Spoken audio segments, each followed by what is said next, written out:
हमारे पास कोई फोटो नहीं है उनकी after a certain point in history. और दाऊद इब्राहिम को भी इन्हीं आंखों से देखा था। देखिए, सबसे पहले तो आपको कैसे पता कि फोटोग्राफ नहीं है? आदित्य धर की फिल्म धुरंधर ने एक ऐसी सच्चाई दिखाई जिसने सबकी आंखें खोल दी। उसने बॉलीवुड के सेट किए हुए सारे इल्यूजन, सारे फर्जी भाईगिरी के नकाब नोच कर फेंक दिए। एक वक्त था जब इस शख्स के नाम से, इसके एक फोन कॉल से मुंबई कांपती थी। But there's some people, very prominent film personalities who've been shot lately, just point blank.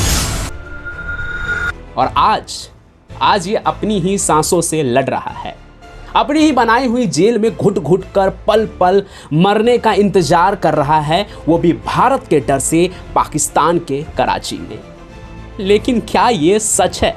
Really पूरा देश आज यही बहस कर रहा है कि आखिर सच क्या है। वो स्टाइलिश अनटचेबल डॉन जो बॉलीवुड ने हमें दशकों तक बेचा, या वो लाचार बीमार बड़े साहब जो अपने बिस्तर से उठ भी नहीं सकता। हेलो एंड हाय, मैं हूं पंचम प्रकाश और आज के लेट्स टॉक अबाउट में हम बात करेंगे बॉलीवुड में दाऊद इब्राहिम की, उसकी असलियत की और इस बात की कि कैसे बॉलीवुड ने एक क्रिमिनल को देवता बनाया और कैसे वक्त ने और नए इंडिया ने उसको उसकी औकात दिखा दी। या फिर ये भी बॉलीवुड का एक चाल है। व्हाट नहीं, लेट्स टॉक अबाउट। शुरुआत करते हैं उस दौर से जब अंडरवर्ल्ड और बॉलीवुड का रोमांस अपने पीक पर था। 90s और 2000 का ये वो वक्त था जब फिल्म मेकर्स को दाऊद में एक एंटी हीरो दिखता था। एक गरीब बैकग्राउंड से आया एक लड़का जिसने सिस्टम को बीट करके अपनी एक एम्पायर खड़ी की, बंबई माया नगरी में। आप याद कीजिए राम गोपाल वर्मा की कंपनी में अजय देवगन का मालिक का किरदार, शांति से बात करना, आंखों में खौफ और मास्टरमाइंड। बात खत्म। फिर I shoot out at Lokhandwala और शूट आउट एट वाडला, और सबसे बड़ा ग्लोरिफिकेशन हुआ once upon a time in Mumbai franchise में शोएब खान का किरदार, इमरान हाशमी और बाद में Akshay Kumar. Attitude, power, dialogue बाजी, जिंदगी हो तो ऐसी, सबने यही सोचा। लोग सुल्तान को स्मगलर कहकर बुलाते हैं, सुल्तान मुझे डॉन कहकर बुलाएगा। बॉलीवुड ने इनडायरेक्टली, या बल्कि यूं कहूं कि डायरेक्टली, दाऊद को एक ब्रांड बना दिया, एक स्टाइल आइकॉन। ऑडियंस थिएटर से निकलती थी तो उन्हें लगता था कि भाई होना तो ऐसी चीज़ है कि क्या बताऊं। और मैं सच बताऊं तो काफ़ी लोग इससे इन्फेक्टेड भी हुए। उनको लगा कि क्राइम का दुनिया ही जो है ना, वो बहुत ही ग्लैमरस है। यूं कहूँ तो फिल्मी दुनिया ने एक टेररिस्ट को, 1993 के मुंबई ब्लास्ट के मास्टरमाइंड को एक सोफिस्टिकेटेड बिजनेसमैन और मास्टरमाइंड के रूप में बेच दिया पूरी दुनिया को। उसका डी कंपनी सिर्फ एक गैंग नहीं, एक कॉरपोरेट एम्पायर बन चुका था पर्दे पर, और हम पॉपकॉर्न खाते हुए उस फॉल्स इमेज को कंज्यूम कर रहे थे।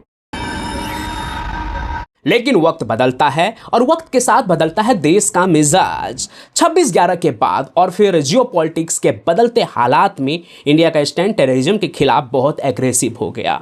अब ऑडियंस को भाई वाली रोमांटिक स्टोरीज नहीं चाहिए थी, उन्हें चाहिए था इंसाफ, उन्हें चाहिए था रिवेंज। इसकी पहली झलक हमें दिखी साल 2013 की फिल्म डी डे में। डरा के दुकान खड़ी की है टर्नर भाई, डर जाऊंगा तो बंद हो जाएगी। यह फिल्म की नैरेटिव ने एक शार्प यू टर्न लिया जो बॉलीवुड में देखा नहीं जाता था। निखिल आडवाणी ने ऋषि कपूर को गोल्डमैन के रोल में कास्ट किया। अब दाऊद कोई अनटचेबल किंग नहीं था जिसे कोई छू भी नहीं सकता, वो एक हंटेड टारगेट था। पहली बार इंडियन इंटेलिजेंस के एजेंट्स उसको पकड़ने के लिए पाकिस्तान के दिल कराची तक पहुंच गए। हालांकि उसमें उसे थोड़ा ताकतवर, थोड़ा मैनिपुलेटिव दिखाया गया, पर नैरेटिव अब ग्लोरिफिकेशन से हंट पर आ चुका था। उसे हीरो दिखाने से ज़्यादा उसे पकड़ने की कोशिश थी। इंडिया उसके पीछे था और ये बात सिनेमा स्क्रीन पर साफ दिखने लगी।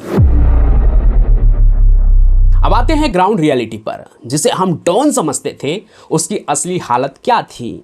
पर्दे पर वो दुबई के कसिनो और पार्टीज में घूम रहा था, पर असल जिंदगी में वो कराची के अपने व्हाइट हाउस में जैसे घर में कैद हो चुका था। सोचिए, एक आदमी के पास बेहिसाब दौलत है, पर वो उस दौलत को बाहर जाकर खर्च नहीं कर सकता है। यूएन की सैंक्शंस, इंटरपोल के नोटिसेस और इंडियन डिप्लोमेसी का दबाव, पाकिस्तान उसे ओपनली अपना नहीं सकता और वो पाकिस्तान छोड़कर कहीं भाग नहीं सकता। उसकी डी कंपनी का नेट पर टूटने लगा, उसके वफादार उसके कंट्रोल से बाहर होने लगे और सबसे बड़ी दुश्मन बन गई उसकी खुद की बीमारी। रिपोर्ट्स आने लगी कि किडनी फेल हो रही है, गैंगलिंग की खबरें आई, पॉइजनिंग की अफवाहें भी उड़ी। जो इंसान अपने इशारों पर लोगों को मरवा देता था, अब वो अपने ही बॉडीगार्ड्स और दवाइयों पर डिपेंडेंट हो गया था। एक क्लॉस्ट्रोफोबिक डर से भरी जिंदगी, हर वक्त ये खौफ कि कब कोई इंडियन एजेंसी का एसेट आएगा या उसका खुद का कोई आदमी ही उसे निपटा देगा। फिर आता है साल 2026, आदित्य धर की film Dhurandhar the revenge release होती है। इस फिल्म ने आकर दाऊद की बची खुची इज्जत को, उस ऑरा को जमीन में गाड़ दिया।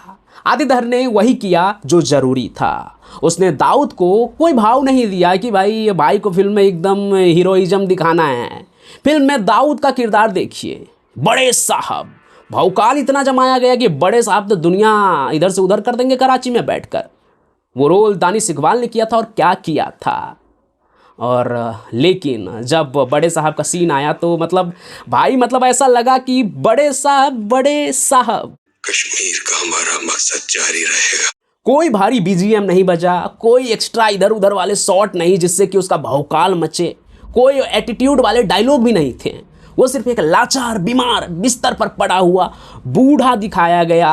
वो दाऊद जिसके अंदर अब ताकत ही नहीं बची है उठने की भी, जिससे इंडियन एजेंसी को अब कोई डर नहीं है। फिल्म का फोकस उसकी पावर पर नहीं, उसकी इरिलेवेंट होने पर था कि आज के ज़माने में दाऊद का कोई अस्तित्व नहीं है, ये दिखाने की कोशिश थी फिल्म में। इंडियन हीरोज अपनी मिशन एग्जीक्यूट करते हैं और बड़े साहब अपनी सांस लेने के लिए स्ट्रगल कर रहा है, और ये जो घुट घुट कर सांस ले रहा है बड़े साहब, उसके पीछे इंडियन एजेंसी ही है। इस पोर्ट्रेल ने लोगों के दिमाग को झकझोर दिया। बहस इसलिए तेज है क्योंकि सालों से हमने जो डॉन का मिराज देखा था, धुरंधर ने वो शीशे को तोड़ दिया। ये फिल्म चीख चीख कर कह रही है कि देखो, ये तुम्हारा किंग, एक कायर जो अपने पापों के बोझ तले अपनी ही चार दीवारों में सड़ रहा है। इंडिया को अब इससे डरने की जरूरत तो बिल्कुल भी नहीं है। ये अंत जो है वो बेइज्जती वाला है। अब ये सच है या झूठ, ये इंडियन गवर्नमेंट ही जानती है।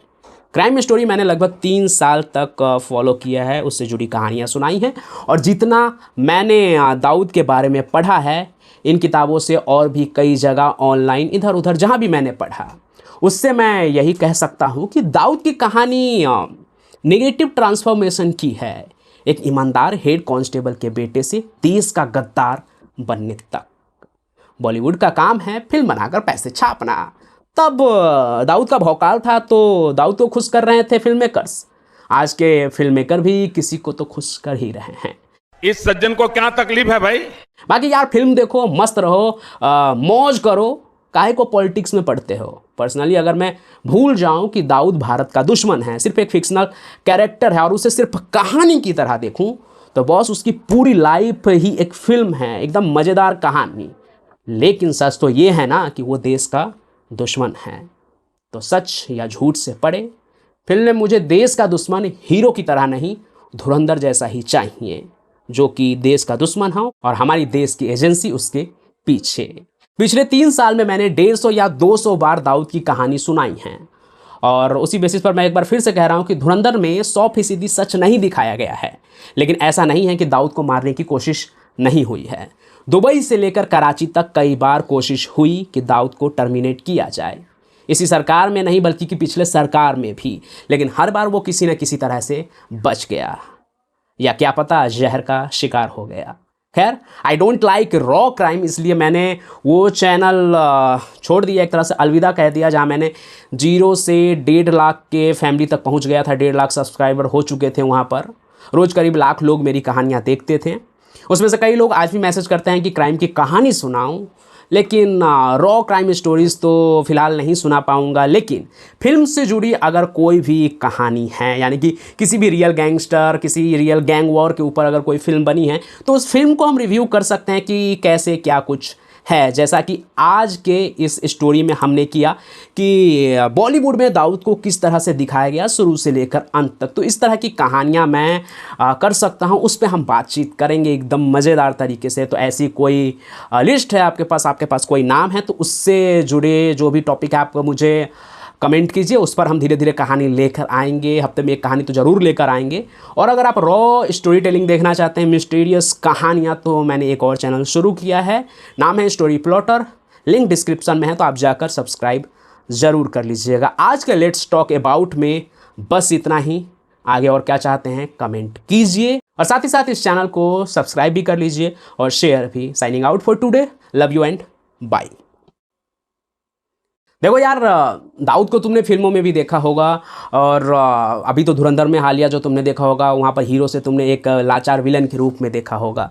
लेकिन असली कहानी किताबों में पता चलती है, और किताबों से याद आया कि मैंने एक किताब भी लिखी है। तो अगर तुम बुक भी पढ़ने में इंटरेस्टेड हो तो मेरी किताब है उसने कहा I hate writer. I don't think कि तुम्हें दिख रहा होगा, काफ़ी ब्लर दिख रहा होगा, ये मैं यहाँ इमेज लगा रहा हूँ, तुम यहाँ देखो। तो अगर तुम मेरी लिखी हुई किताब भी पढ़ना चाहते हो, क्राइम थ्रिलर ही है, तो तुम ऑर्डर कर लेना। बाकी तो क्या ही बोलूँ, तुम तो सब्सक्राइब करते ही नहीं, तो किताब क्या ही खरीदोगे। बाय।